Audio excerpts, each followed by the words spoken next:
En el nombre del Padre, y del Hijo, y del Espíritu Santo.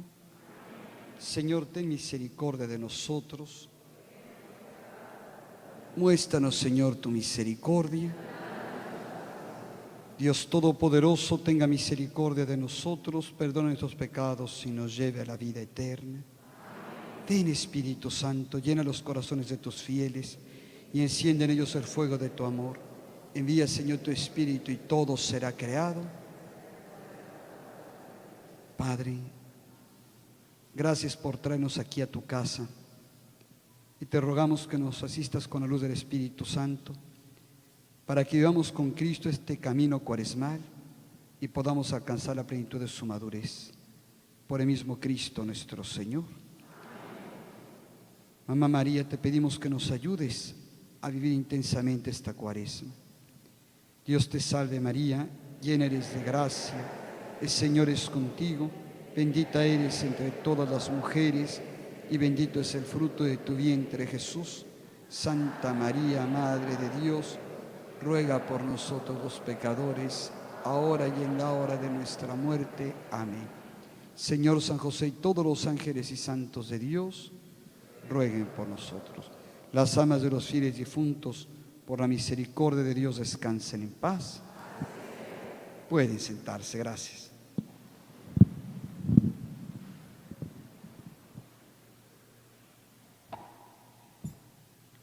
Muy buenas tardes. Me da mucho gusto estar con ustedes y les ruego una disculpa por la demora, pero vengo llegando de Reynosa. Tuve que ir allá al monasterio de las religiosas clarisas sacramentarias de Nuestra Señora de Guadalupe para presidir la elección de la nueva abadesa, ya que correspondía ahora elegir nueva abadesa, nueva vicaria y nueva discreta. Hay nueva abadesa ahí, quedó electa una nueva abadesa. La que era la abadesa anterior quedó como vicaria ahora, fue elegida así por sus hermanas. Y de discreta quedó la madre Lupita, que tiene 89 años. Cumple en diciembre 90 años de edad. Y me dice muy simpática, le digo, felicidades madre Lupita, quedó de discreta. Dice, pues solamente le pido a Dios no ser indiscreta. Y aunque les dije a las madres que las acompañaba hasta el Te Deum, el dar gracias después de la elección de la abadesa, ya no me quedé con ellas más y les decía, tengo que ir corriendo a catedral. Y aunque salimos a tiempo, el camino estuvo bastante congestionado. Veníamos ya sufriendo, me traía el padre canciller, el padre Martín Tejeda, y veníamos sufriendo ya por la hora, pero miren, Dios nos concedió llegar un poquito tarde, una disculpa por la demora, pero esa fue la razón. Venimos de allá de Reynosa. ¿Hicieron el trabajo de ayer y hoy? ¿De meditar lo que Dios nos dice? ¿Estuvieron dándole ahí un poquito de vueltas y saboreando que el Señor nos dice que nos ama así como somos, sin Photoshop? ¿Sí? Y también ¿tomaron conciencia que tenemos que amarnos a nosotros mismos así como somos? ¿Sí o no? Claro, sabiendo que podemos ser mejores, ¿o no?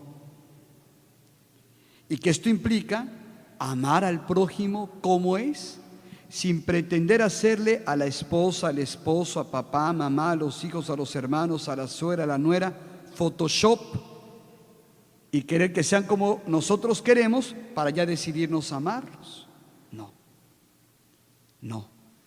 El Señor nos pide que escuchemos que nos ama, así como somos, para que seamos capaces de amarnos así y amar a los demás como son, dándonos la oportunidad de ser mejores.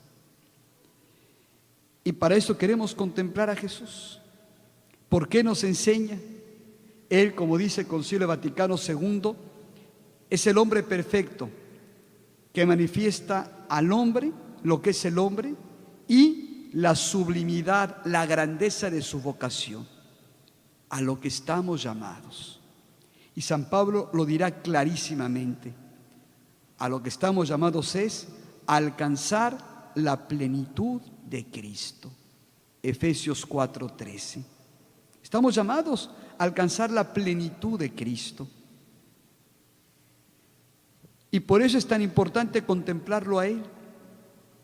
El Padre creó todas las cosas por Cristo, lo dice San Pablo. Cristo, habiendo nosotros pecado, se hizo uno de nosotros y entró en nuestro mundo para rescatarnos, amando hasta dar la vida. Él nos ha comunicado su Espíritu y nos ha hecho hijos de Dios. Y además, como señala el Catecismo de la Iglesia Católica, se nos ofrece como modelo para que seamos capaces de alcanzar la plenitud, la perfección. Fíjense que una vez el gran pintor Jan August Ingres, impresionista, pues fue sorprendido por un alumno suyo que le preguntó: maestro, ¿qué debo hacer para ser un gran artista? E Ingres le contestó: copia a los grandes pintores. Y aquel alumno le dijo: oiga, maestro, pero hay muchos copistas que nunca han llegado a ser grandes artistas. A lo que el sabio Ingres contestó: tienes razón, pero ningún gran artista dejó primero de ser buen copista. Y de hecho así aprendemos todos, por imitación, ¿a poco no? ¿Cómo aprendemos a caminar? Viendo cómo caminan otros. ¿Cómo aprendemos a hablar? Pues papá y mamá nos empiezan a decir mamá, mamá, hasta que decimos papá. U otra cosa, ¿no? Me acuerdo que había un niño, ahora ya es un adulto de 40 y pico de años, ¿no?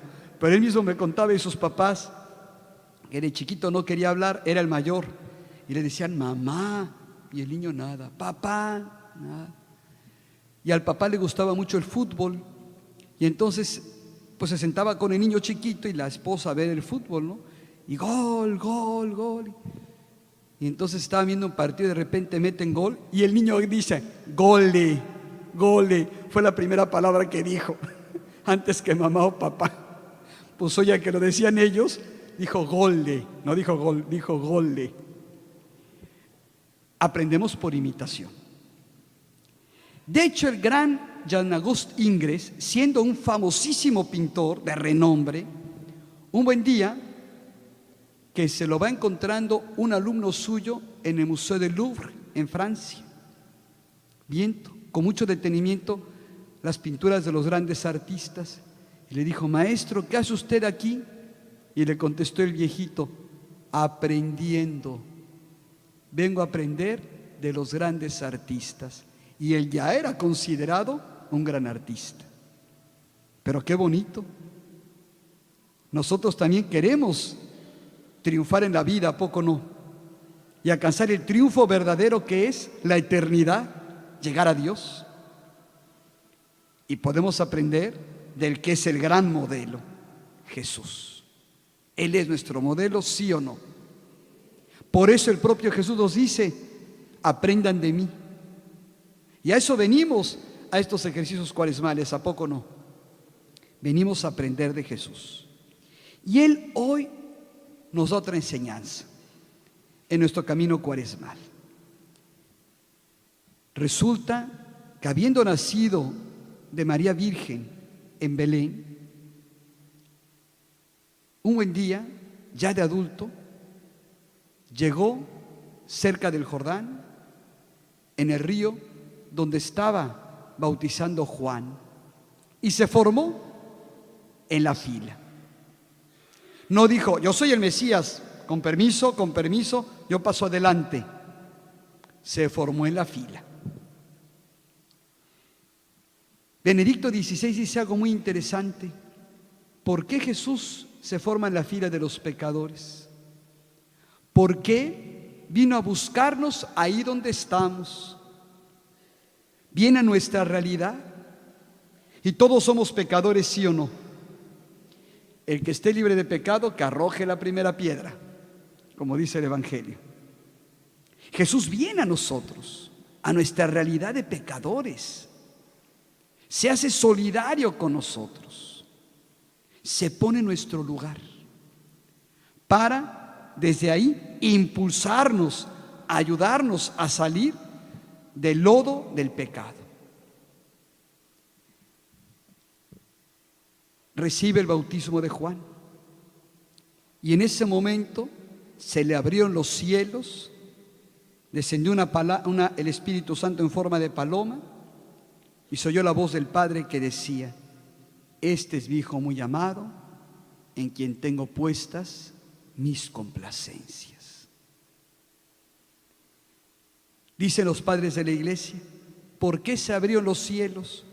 Porque Jesús, anunciando que así como se había metido en el agua, moriría, sería sepultado y resucitaría, ha venido a abrirnos los cielos, a unirnos nuevamente a Dios. Y así comienza la nueva creación. Renueva todas las cosas. ¿Se acuerdan que después del diluvio una paloma anunció que había terminado la purificación?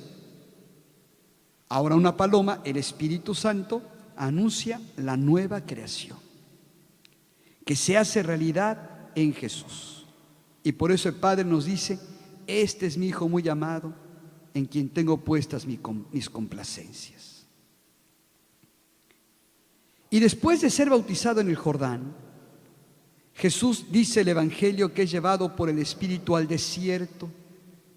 El Espíritu Santo, el amor, lo impulsa al desierto. El desierto recuerda la experiencia del pueblo de Israel, que fue liberado de la esclavitud en Egipto y que vivió de cerca cómo Dios le acompañaba en su camino, lo protegía, lo guiaba y lo alimentaba. ¿Se acuerdan de eso? Todo el libro del Éxodo. Jesús va al desierto para vivir la experiencia de la presencia de Dios, del encuentro con el Padre. Y es el Espíritu Santo, el amor, lo que le impulsa. Porque como dice San Agustín, a Dios se accede o se llega por la vía, por el camino del amor. Solamente a través del amor podemos llegar a Dios. Y por eso es el Espíritu en que impulsa a Jesús al desierto. El amor increado, como le llamaba San Juan Pablo II al Espíritu Santo, impulsa a Jesús al desierto, para que viva ese encuentro con Dios, a través de la oración y del ayuno. 40 días, con sus noches. Y ahora el Espíritu Santo nos impulsa a nosotros a esta Cuaresma, ¿a poco no? Pero también en esta Cuaresma nos toca vivir lo que al propio Jesús, la tentación. Porque como decía uno de los padres de la iglesia, San Beda el Venerable, tanto en la prosperidad como en la adversidad, el demonio no deja de poner obstáculos en nuestro camino. Siempre sabe cómo salirnos al paso, ¿a poco no? Así es Él. Si nos va bien, porque nos va bien, y si nos va mal, porque nos va mal. Pero Él siempre anda rondando. ¿Para qué? Para hacernos caer. ¿Por qué? Por pura envidia. Ahora sí que como aquel personaje de Héctor Suárez, ¿se acuerdan? Que hacía puros destrozos y le preguntaban: ¿por qué lo hace? ¿Por qué? Y contestaba: pues no más, no más. Así es el demonio, no más, no más, no más por fastidiar. Es que miren, el demonio, que era un ángel bueno y que gozaba de Dios, por un misterio que no podemos comprender, libremente decidió separarse de Dios. Y como enseña el Catecismo de la Iglesia Católica, por el carácter irrevocable de la decisión que toma un ángel, el pecado del demonio ya no puede ser perdonado. No es que Dios no lo quiera perdonar, sino que el demonio nunca se va a arrepentir, porque su forma de decidir, al ser un ser puramente espiritual, es diferente a nosotros. Entonces, cuando un ángel decide algo es para siempre. El demonio decidió para siempre rechazar a Dios. Y por eso ahora se ha condenado a la soledad del amor rehusado, como dice Benedicto XVI. Eso es el infierno. La soledad del amor que yo rehusé. No quise recibir el amor de Dios.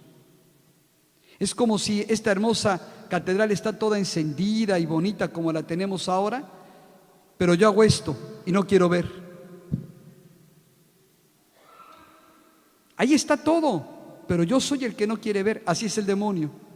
Dios lo sigue amando, pero él ya no puede recibir ese amor porque libremente decidió no hacerlo.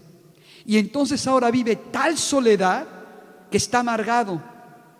Y esa amargura le hace tan egoísta que no soporta pensar que alguien va a disfrutar lo que él ya perdió.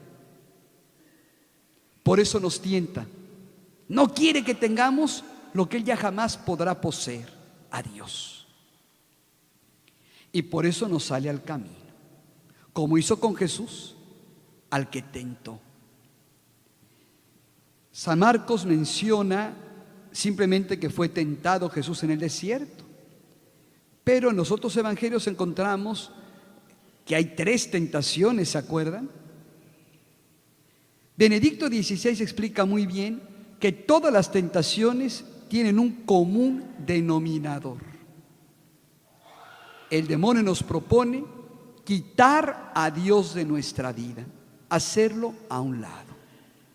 Decirle a Dios, no te metas en mi vida. Desconfiar de Él. Ya dijimos que el pecado es una falta de amor. Lo decíamos ayer, ¿se acuerdan?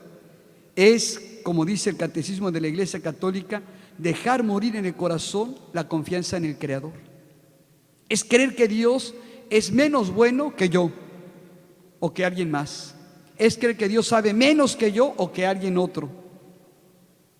Y por lo tanto, preferir mi camino o el que otro me propone antes que el camino de Dios. Eso es el pecado. El demonio se le acerca a Jesús y le dice: si eres hijo de Dios, di que estas piedras se conviertan en panes. La primera tentación que todos tenemos en la vida es preocuparnos por lo inmediato, por lo material, por el cuerpo.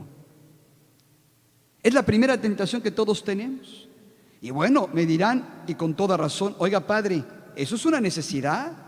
Todos tenemos necesidad de respirar, todos tenemos necesidad de alimento, todos necesitamos hidratarnos, todos necesitamos vestir, tenemos necesidades básicas de salud, de vivienda, claro que sí. Y Dios lo sabe. Por eso Jesús no niega que tengamos estas necesidades, solamente que nos dice que no es únicamente eso, que hay algo más. Por eso al demonio le responde, también está escrito, no solo de pan vive el hombre, sino de toda palabra que sale de la boca de Dios. Es decir, Jesús no niega que tengamos necesidades físicas, emocionales, sexuales, materiales, no lo niega, pero nos hace ver que es a la luz de la palabra de Dios como podemos entender por qué y para qué tenemos esas necesidades y qué hacer con ellas. Que es importante abrirnos el horizonte y encontrar el sentido. Es lo que está diciendo Jesús. Entonces, a la tentación que a veces tenemos de preocuparnos solamente por el aquí y el ahora y las cosas materiales, hay que subir de nivel y buscar el sentido. Y el sentido nos lo va a dar aquel que nos ha hecho y que sabe por qué y para qué: Dios. Miren, en ocasiones nos sucede que en la vida pues tenemos penas, problemas, en casa, la escuela, el trabajo, vecinos, en la propia comunidad. Y puede ser que nos metamos tanto en los problemas, no veamos más allá, con la fuerza, con la luz de la palabra de Dios. Por eso el salmista dice: lámpara es tu palabra para mis pasos, luz en mi sendero. Porque si no vamos a trabajar mucho, nos vamos a cansar demasiado y no vamos a llegar a donde queremos. Como aquel griposo, pues los cambios de clima en Matamoros hicieron que una persona le diera una gripa terrible. Y entonces llega a la clínica a buscar a su doctor y va a subir al elevador, pero de repente ve que dice fuera de servicio. Dice, bueno, pues ya ni modo. Y empieza a subir y subir por las escaleras, pero estornudaba y se sentía muy incómodo, muy molesto. Y hasta que entra y dice, oiga, yo necesito que me dé una inyección o algo para la gripa, doctor. Y le contesta la persona, y también necesita unos lentes. ¿Por qué? Porque esto es una peluquería. Subió en balde. A veces nos pasa así, por no saber ver. ¿A poco no? Por eso es importante dejar que la palabra de Dios nos ilumine para encontrar el sentido de todo. Encontrar el sentido de mi vida personal, el sentido de mi cuerpo, el sentido de mi sexualidad, el sentido de mi emotividad, el sentido de mi inteligencia, el sentido de mis necesidades sociales, el sentido de mi matrimonio, de mi familia, de mis amistades, el sentido de mi trabajo, de mi estudio, de mi sociedad, de mi comunidad, de mi iglesia, el sentido de mi vida. Solamente así podremos vencer la tentación de quedarnos en lo inmediato. Segunda tentación. El demonio lleva a Jesús al alero del templo y le dice, si eres hijo de Dios, arrójate desde aquí, porque está escrito que Dios enviará a sus ángeles para que tu pie no tropiece con piedra alguna. Y Jesús le contesta, también está escrito, no tentarás al Señor tu Dios. Esa tentación es tremenda. La tentación de querer utilizar a Dios para que haga lo que yo quiera. Y esa es una tentación muy grande que podemos tener, particularmente cuando tratamos de estar cerca de Dios o no. Es que yo voy a la parroquia, soy ministro, estoy en la comunión, no, formo parte del equipo litúrgico, soy catequista, estoy en las misiones permanentes, estoy en tal grupo de apostolado, en este movimiento, ayudo al seminario. Bueno, pues Dios me tiene que librar de todos los problemas que tenga. ¿Por qué voy a tener dificultades en mi matrimonio? ¿Por qué este hijo me va a salir rebelde? ¿Por qué mi suegra anda de metiche? Todo me debe salir bien. Y es más, yo puedo arrojarme, aventarme. Cuidado, cuidado. Fíjense que incluso con todo respeto, yo digo que un poquito es caer en esta tentación cuando a una persona dice, pues fíjese que me acaban de detectar tal enfermedad, pero yo tengo tanta fe en Dios que sé que me voy a curar. ¿Eso es fe? No. Eso es querer hacerle a Dios manita de puerco, como luchador, para que Dios haga lo que yo quiero que haga. Si somos honestos, eso no es fe, porque fe es fiarse de, no que Dios haga lo que yo quiero. Creo mucho en ti, Dios, entonces me tienes que curar, Señor, creo en ti, me tengo que sacar la lotería, Oye, Señor, creo en ti, entonces todos mis problemas se tienen que solucionar. Eso no es fe. ¿Cuándo encontramos eso en la Escritura? La fe es confianza en Dios. Por eso Santa Teresa decía, pídele a Dios lo que tú quieras, con toda confianza, pero siempre concluye como dijo Jesús, mas no se haga como yo quiero, sino como quieres tú. Eso sí es fe. Eso sí es fe. Jesús es el modelo, ¿sí o no? Y ahí en el huerto de los olivos nos enseña cómo se debe orar. Padre, si es posible, aparta de mí este cáliz, pero no se haga como yo quiero, sino como quieres tú. Y murió en la cruz. Murió en la cruz. Su fe no lo libró de que Judas lo traicionara, de que Pedro lo negara, de que los demás lo abandonaran, de que lo calumniaran, de que le hicieran un juicio injusto, de que le hicieran bullying, de que lo azotaran, de que lo coronaran de espinas, lo despojaran y lo clavaran en una cruz. No tentarás al Señor tu Dios. ¿A qué se refiere Jesús? No dudarás de tu Señor. No querrás manipular a tu Señor. No lo hagas. A Dios no se le hace eso. A Dios se le ama y se le deja que nos ame para que entendamos que quiere lo mejor para nosotros, como lo expresa bellamente Santa Teresa de Jesús en aquel escrito hermoso, cuando dice: oh Señor, ¿para qué quiero pedirte más de lo que tú quieres darme, si tú me amas más de lo que yo me puedo amar a mí? Esa es nuestra confianza. Dios me ama más de lo que yo me puedo amar. Dios quiere mi verdadero bien, más del bien que yo puedo ver. Y para Dios nada es imposible. Tengo que confiar. Tengo que confiar. Aunque las cosas no salgan como yo quiero. Y la única manera es dándole lugar a Dios que le corresponde. Hay que darle a Dios su lugar. Entender que Él es el Señor, que Él todo lo sabe, que Él es bueno, que Él me ama, que quiere lo mejor para mí y que Él sabrá qué hace, cómo lo hace, dónde lo hace, cuándo lo hace y hasta dónde lo hace.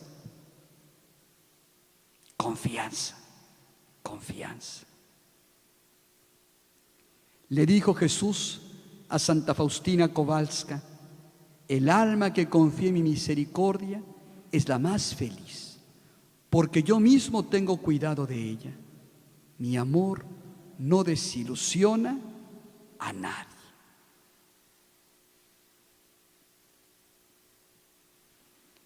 Tercera tentación.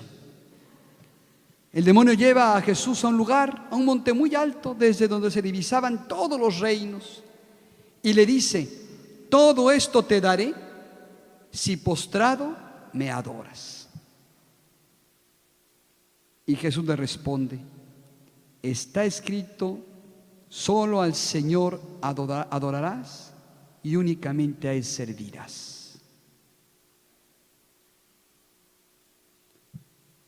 Esta tentación es tremenda, ¿eh? Todos estos reinos te daré.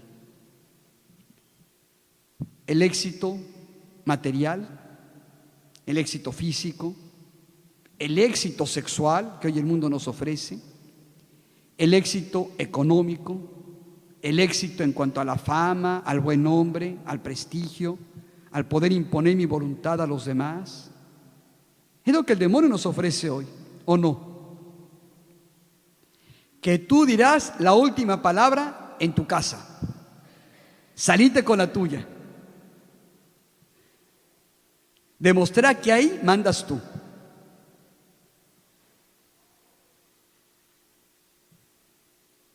Demostrar que en el trabajo, que en la escuela, tú siempre podrás sacar ventaja, aunque tengas que pasar sobre quien sea y hacer lo que sea necesario. Que tú podrás tener el dinero y las cosas que quieras, aunque para eso haya que ser mentiroso, tramposo y corrupto.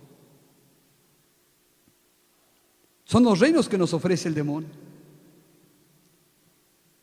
Tener, como dijo el Papa Francisco en Ecatepec, el pan de cada día, pero con el sudor y hasta la vida del otro.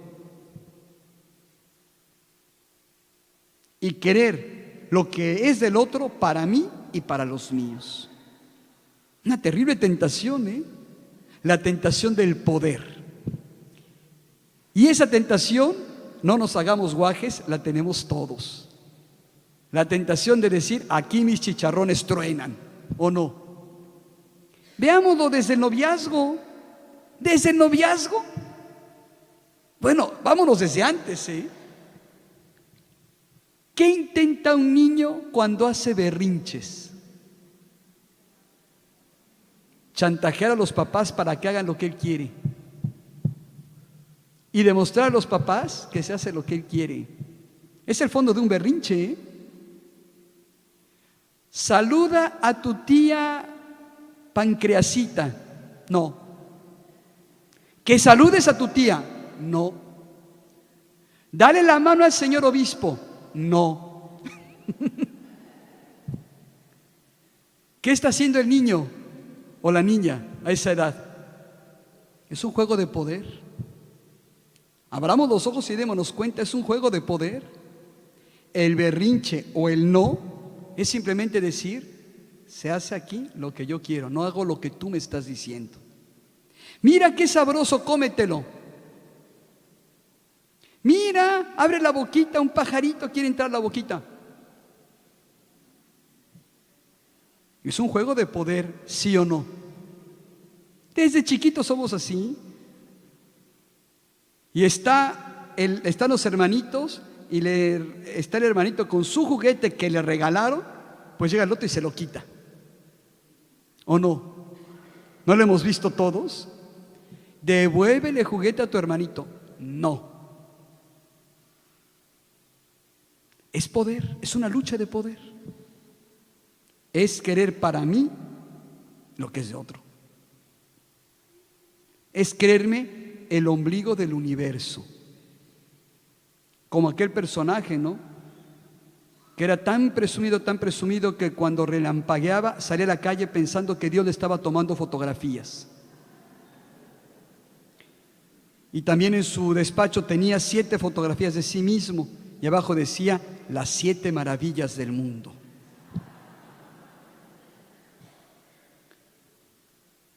Pero llega con su papá y le dice, papá, ¿qué se siente tener un hijo como yo? Pues sí. Hay personas que se creen el ombligo del universo y que quieren el poder. Mandar a los papás. Y de grandes también, ¿eh? ¿A poco no? ¿Cuántas veces los hijos ya grandes chantajean a los papás? En la adolescencia, en la juventud. Y luego, mamá, papá, ahí les dejo a mis hijos porque me voy de vacaciones con mi esposo o con mi esposo. Y ahí están los papás que se tienen que quedar a la fuerza cuidando a los nietos. Ni agua va les dijeron, ya se los llevaron. ¿O no? Hay muchas formas de chantajear, de manipular. Al esposo, a la esposa, tratar de ver quién se sale con la suya, a ver quién gana, a ver quién tiene la última palabra. Y lo mismo en la escuela, en el trabajo, con los amigos. Todos estos reinos te daré, el poder te daré, si postrado me adoras. ¿Y qué significa postrarse?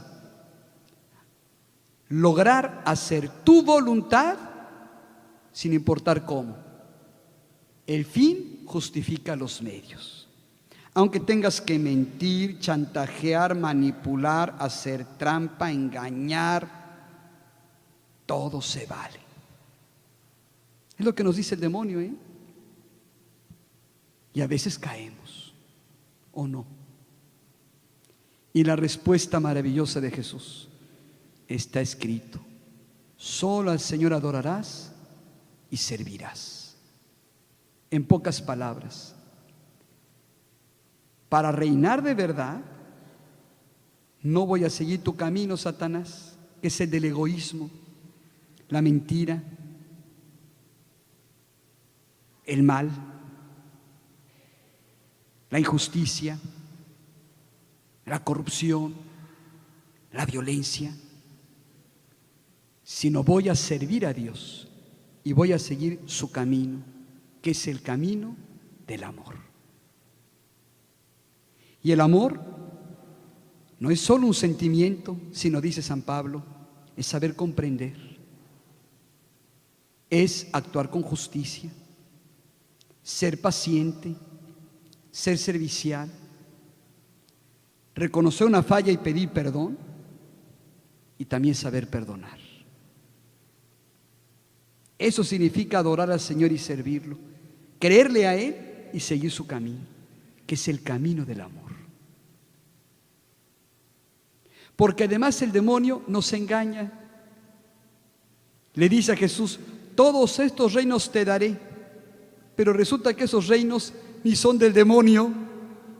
Nos está vendiendo algo que no es suyo y nos hace creer que haciéndole caso a Él, viviendo como Él enseña, repito, siendo egoístas, mentirosos, inventándonos nuestra propia verdad, nuestro propio bien y nuestro propio mal, sacando ventaja, siendo tramposos, corruptos, injustos, mentirosos, rencorosos, vengativos, vamos a tener éxito.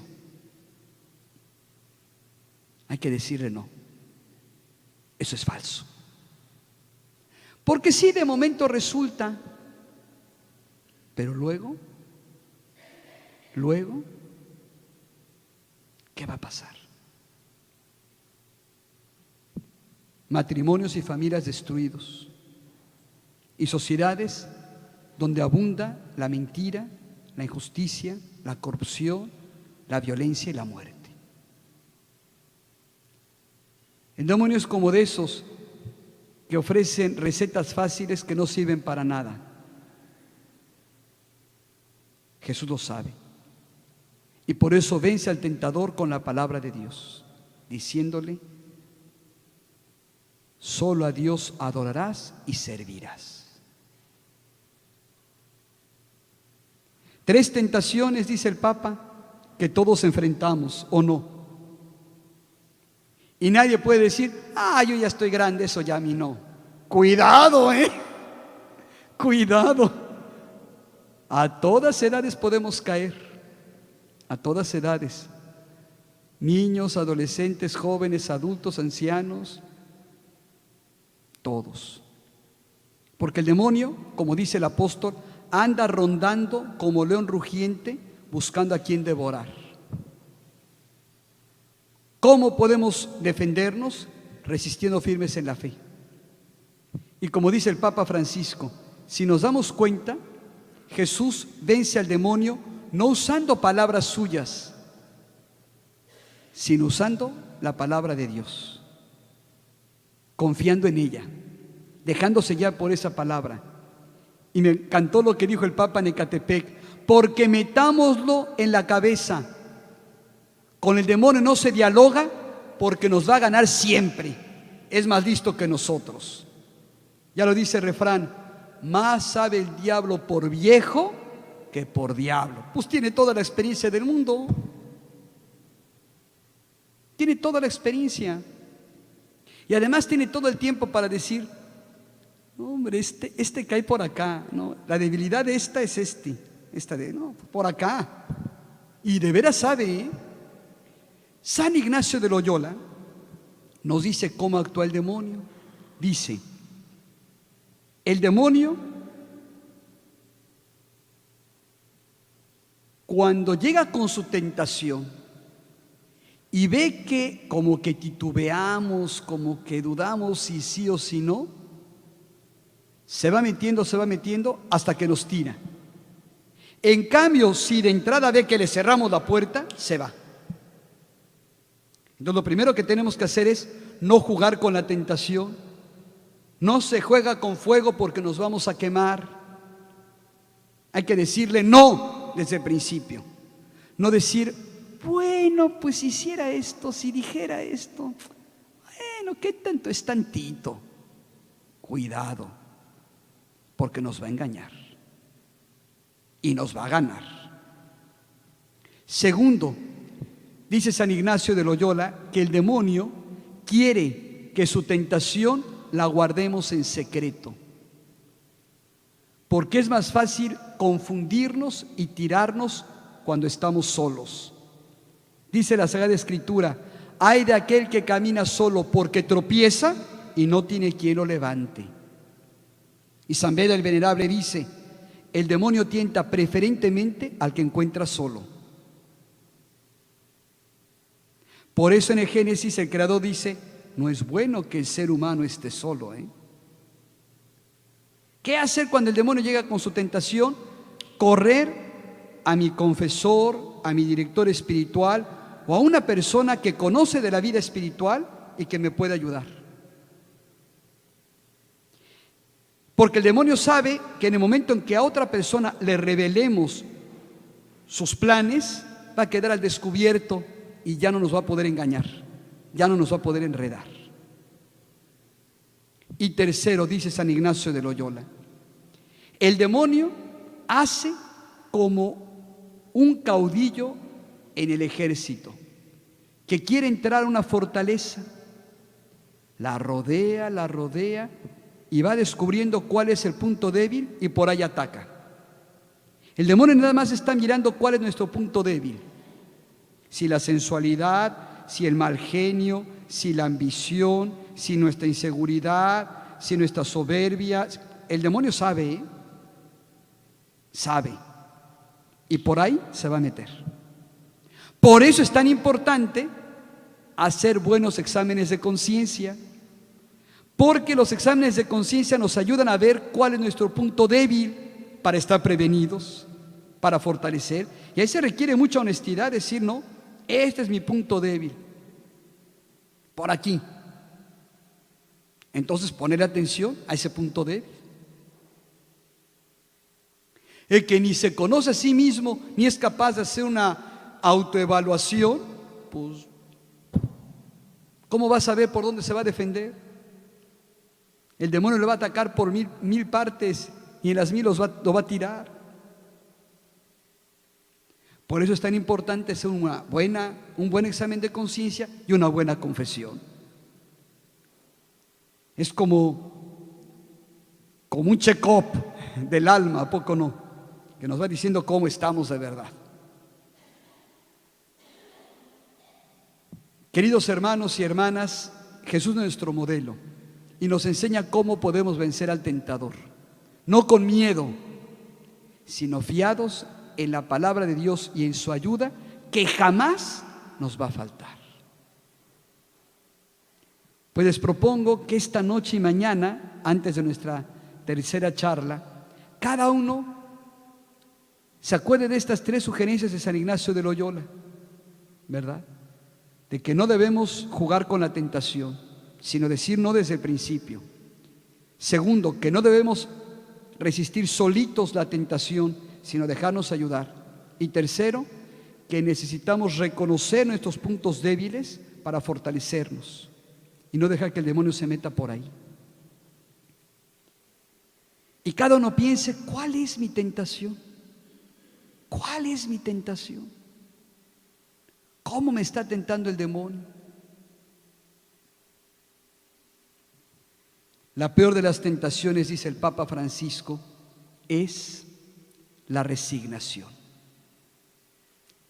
Pensar, yo soy así, la vida es así, el mundo es así, ya nada puede mejorar, ya nada puede cambiar. Y dice el Papa, esa tentación es muy peligrosa porque impide no solo caminar, sino hacer camino. Por eso digámosle al Padre, no nos dejes caer en tentación. Pues les invito a meditar todo esto y nos disponemos a la celebración de la Santa Misa. Te damos gracias, oh Padre y omnipotente Dios, por todos tus beneficios, a ti que vives y reinas por los siglos de los siglos.